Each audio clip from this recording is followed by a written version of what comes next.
Good morning students. एक बार फिर आपका स्वागत है इस 2 पॉइंट में। आज हम बात करने जा रहे हैं डीएलएड और बीटीसी के विज्ञान विषय को लेकर। तो इसमें विज्ञान विषय के रसायन विज्ञान के सेगमेंट में एक न्यू चैप्टर आस पड़ोस में होने वाले परिवर्तन यानी चेंज ऑकरिंग इन सराउंडिंग्स। इस चैप्टर के मेन पॉइंट्स जो होंगे उसके बारे में सबसे पहले मैं बता दूं।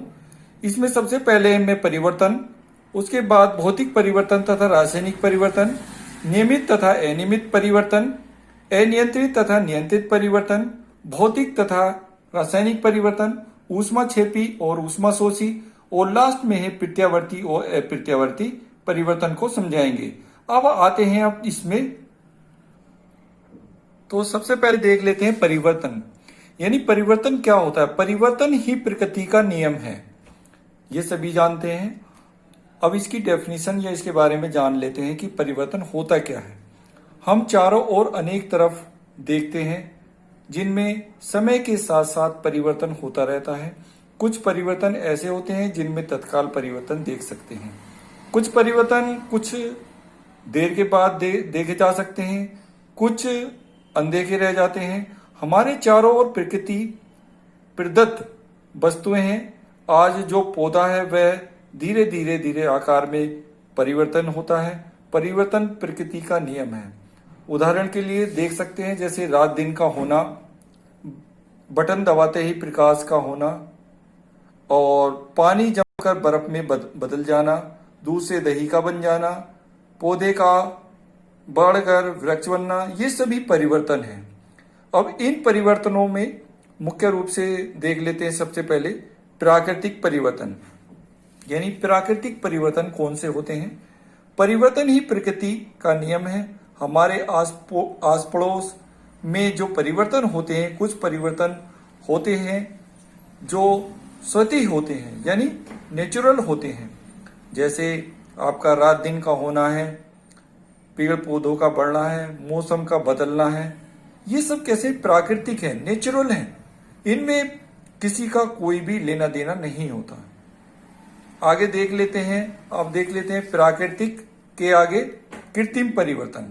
कृत्रिम परिवर्तन के लिए मनुष्य दोषी रहता है, क्योंकि कृत्रिम परिवर्तन वह परिवर्तन होता है जिसमें मनुष्य स्वयं इसके लिए जिम्मेदार होता है।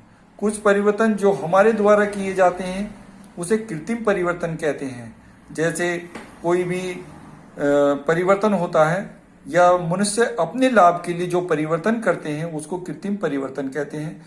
जैसे मनुष्य अपने लाभ के लिए वनों को काटकर सड़कें बना रहा है और शहर को बसा रहा है, उसी प्रकार से ऊंची ऊंची इमारतों को तैयार कर रहा है, इस प्रकार से जमीन को खोदकर सुरंग बना रहा है, पुल बना रहा है। ये सब क्या है, कृत्रिम परिवर्तन है। यानी प्रकृति के साथ तुम परिवर्तन कर रहे हो। इन परिवर्तन में कुछ परिवर्तन नियमित तथा कुछ अनियमित परिवर्तन भी होते हैं, जिनमें समय समय पर परिवर्तन तथा विकास होता रहता है। वह परिवर्तन नियमित तथा अनियमित परिवर्तन जिनमें निश्चित समय में परिवर्तन होता है। अब देख लेते हैं नियमित परिवर्तन क्या होता है। सृष्टि में कुछ नियमित रूप से निश्चित समय पर बार बार होते हैं, जैसे रात दिन का होना, ऋतुओं का बदलना, ये सब लगभग प्राकृतिक परिवर्तन के जैसे हैं। उसके बाद देख लेते हैं अनियमित परिवर्तन। कुछ परिवर्तन कोई निश्चित समय नहीं होता, यानी अनियमित रूप से कभी भी हो सकते हैं, जैसे सूखा, बाढ़, आंधी, तूफान, व सुनामी का आना, ज्वालामुखी का फटना। इस प्रकार समय में होने वाले अनिश्चित परिवर्तन में अनियमित परिवर्तन कहलाते हैं। आगे देख लेते हैं अब है नियंत्रित और अनियंत्रित परिवर्तन। सबसे पहले देख लेते हैं अनियंत्रित परिवर्तन। ऐसा परिवर्तन जिन पर अपना कोई नियंत्रण नहीं रहता अनियंत्रित परिवर्तन कहलाता है। जैसे आंधी का आना, तूफान का आना, भूचाल का आना, ये सारे क्या हैं, इसमें अपना कोई नियंत्रित नहीं रहता, यानी मनुष्य कुछ नहीं कर सकता। प्रकृति अपना भी इस तरह के आपदा को लाता है। हम इन परिवर्तन को अपने अनुसार नहीं बदल सकते। इस प्रकार बादलों का आना, चंद्रमा की कलाओं में परिवर्तन होना, होना, इन सभी क्रियाओं में हमारा कोई नियंत्रित नहीं होता। अतः ये कैसे हैं? अनियंत्रित परिवर्तन कहलाते हैं। अब आता है नियंत्रित परिवर्तन यानी कंट्रोल परिवर्तन, यानी जो हम परिवर्तन कर सकते हैं, यानी ऐसे परिवर्तन जिन पर हमारा नियंत्रण रहता है उनको नियंत्रित परिवर्तन कहते हैं। जैसे बिजली का पंखे को तेज या धीमा करना, लालटेन की रोशनी को कम या अधिक करना, लोहे की वस्तुओं को हम तेल लगाकर रख सकते हैं, मौसम के प्रभाव से बचा सकते हैं। कुछ वस्तुओं के गुणधर्म में कोई परिवर्तन नहीं होता, जैसे गर्म करने पर जल वाष्प में परिवर्तित हो जाती है और बर्फ को गर्म करने पर वह जल में परिवर्तित हो जाती है। द्रव्यों में होने वाले परिवर्तनों को दो भागों में विभाजित किया गया है। नंबर 1 है जैसे भौतिक परिवर्तन और दूसरा है आपका रासायनिक परिवर्तन। इसको अब देख लेते हैं थोड़ा सा आगे। पहले देख लेते हैं भौतिक परिवर्तन होता क्या है। भौतिक परिवर्तन ऐसा परिवर्तन जिसमें वस्तु के केवल भौतिक गुण धर्म या आकार, अवस्था और प्रकृति में परिवर्तन होते हैं तथा कोई नया पदार्थ नहीं बनता। जैसे है जल की अवस्था में परिवर्तन, विद्युत बल्ब का प्रकाशित होना, साधारण नमक तथा चीनी का जल में विलयन होना। नंबर 4 पे आता है तैयार जल का वाष्पीकरण तथा संरचना। अब भौतिक गुण के लक्षण देख लेते हैं, क्या क्या उसमें लक्षण होते हैं। भौतिक परिवर्तन में कोई नया पदार्थ नहीं बनता। नंबर 2 देख लेते हैं, इसमें केवल वस्तु के भौतिक गुणधर्म, अवस्था, गंध में कोई परिवर्तन होता है। भौतिक परिवर्तन प्रकृति में स्थायी होता है। इस परिवर्तन में अवशोषित ऊष्मा की मात्रा बहुत कम होती है। यह परिवर्तन विधियों द्वारा भौतिक परिवर्तनों को उल्टा किया। भौतिक परिवर्तनों की बात करें तो जो भौतिक परिवर्तन है उसमें जल का वाष्पीकरण एक भौतिक परिवर्तन है। जैसे गर्म करने पर जल उबलने लगता है और वह वाष्प में बदलने लगता है। इस प्रकार बनी वाष्प को ठंडा करके पुनः जल प्राप्त किया जा सकता है। इस संघनित जल के सभी गुण मौलिक जल के होते हैं। अतः जल का वाष्पीकरण एक भौतिक परिवर्तन है। इसी प्रकार दूसरा पॉइंट देख सकते हैं कि ठोस का पिघलना तथा द्रव का जमना भौतिक परिवर्तन है। जैसे ठोस पदार्थों को गर्म करने पर वह द्रव में बदल जाता है तथा द्रव को ठंडा किया जाता है तो वह ठोस अवस्था में परिवर्तित हो जाता है। और ठोस के परिवर्तन में पदार्थों का संगठन अपरिवर्तित रहता है। तापमान के परिवर्तनों द्वारा परिवर्तनों को विपरीत किरमित किया जा सकता है। अतः ठोस का गलना तथा द्रव का जम जाना भौतिक परिवर्तन है। जैसे ठोस को गर्म करके द्रव प्राप्त किया जा सकता है और द्रव को ठंडा करके ठोस प्राप्त किया जा सकता है। तो ये आपके भौतिक परिवर्तन के उदाहरण। इसके अलावा मोम का पिघलना, बर्फ का जमना और पेपर को मोड़ना या फाड़ना। वाष्पीकरण तथा संघनन, जैसे मैंने अभी बताया था तो वाष्पीकरण तथा संघनन वही है। रबड़ को खींचना, जैसे आप रबड़ को खींचते हैं वो फिर उसी अवस्था में प्राप्त हो जाती है। और लोहे का चुंबकीय होना, जैसे आप लोहे को चुंबकीय पदार्थ से थोड़ा थोड़ा रगड़ते हैं तो उसमें भी थोड़ा थोड़ा चुंबक वाले गुण आ जाते हैं, लेकिन कुछ समय के बाद वो उससे हट जाता है।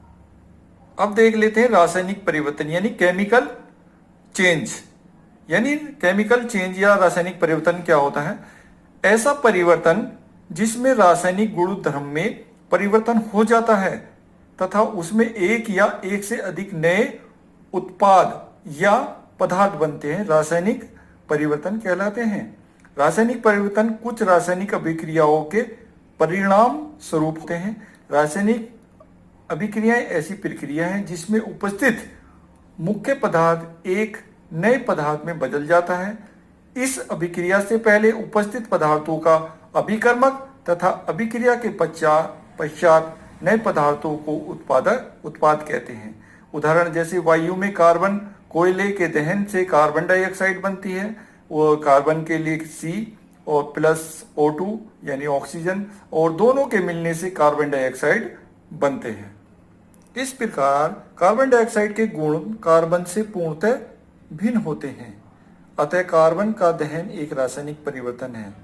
इसके अलावा इसमें कारक को हटाने के बाद भी पदार्थ परिवर्तित अवस्था में बना रहता है और परिवर्तन को हटा लेने पर पदार्थ मूल अवस्था को प्राप्त नहीं होता, अर्थात यह परिवर्तन कैसा होता है? स्थायी होता है।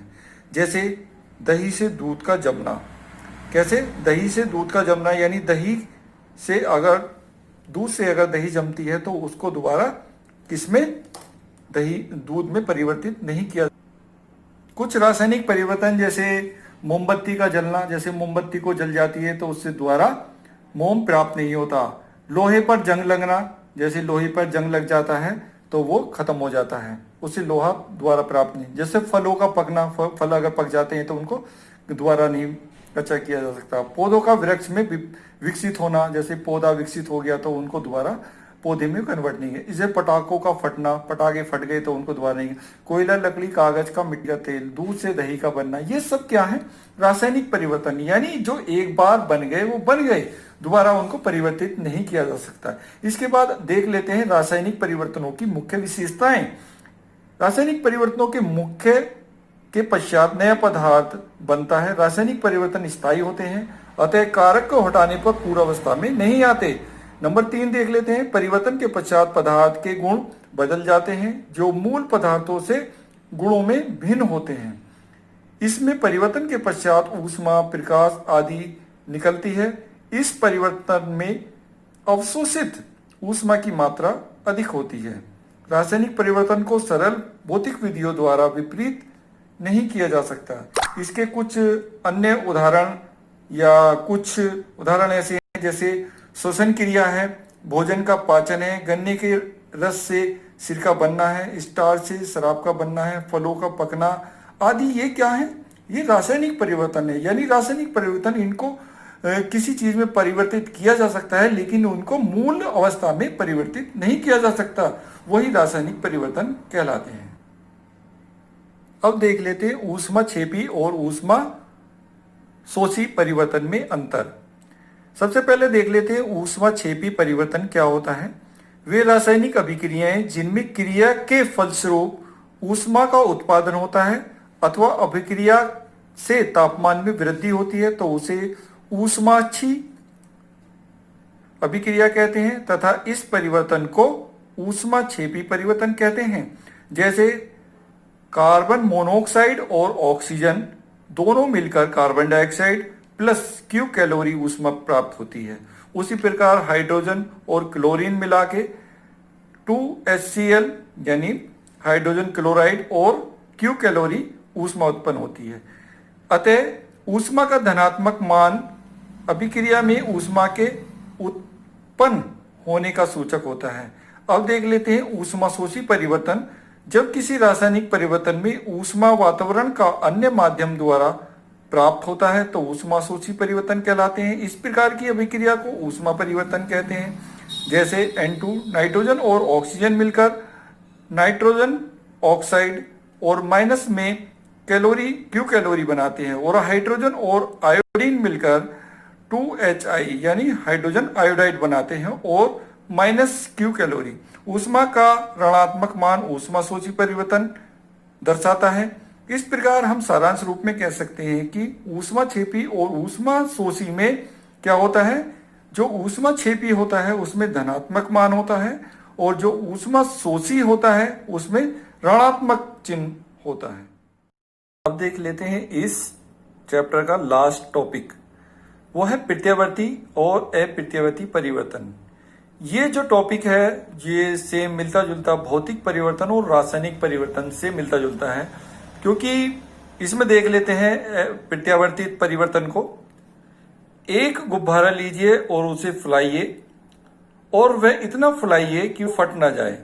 गुब्बारे का आकार फूलकर बड़ा हो जाता है। अब उसकी हवा निकाल दीजिए, वह फिर पहली अवस्था में आ जाता है। गुब्बारे का फूलना एक प्रत्यावर्ती परिवर्तन है, क्योंकि हवा निकाल देने पर गुब्बारा पुनः पहली स्थिति में आ जाता है।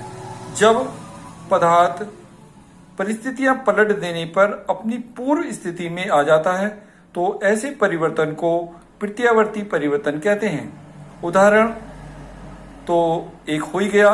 उसके अलावा जैसे रबड़ बैंड या स्प्रिंग को खींचते हैं और वो पूर्ण अवस्था में आ जाता है। इसी प्रकार से अब देख लेते हैं आपका अप्रत्यावर्ती परिवर्तन। ऐसा परिवर्तन जिसमें पदार्थ पुनः अवस्था में नहीं लाया जा सकता या नहीं आ पाता, अप्रत्यावर्ती परिवर्तन कहलाता है। जैसे दूध से दही का बनना, मोमबत्ती का जलना, धूपबत्ती का जलना आदि, ये क्या है? अप्रत्यावर्ती परिवर्तन है। इस प्रकार हम कह सकते हैं कि प्रत्यावर्ती और अप्रत्यावर्ती भौतिक और रासायनिक परिवर्तन के समान है। इस प्रकार से हमने चैप्टर में सारी चीजें पढ़ी, आपको ये समझ में आई होंगी। अगर कोई चीज आपकी समझ में ना आई तो उसको कमेंट्स द्वारा बताइए, और अगर चैनल पसंद आए तो उसको सब्सक्राइब कीजिए। धन्यवाद।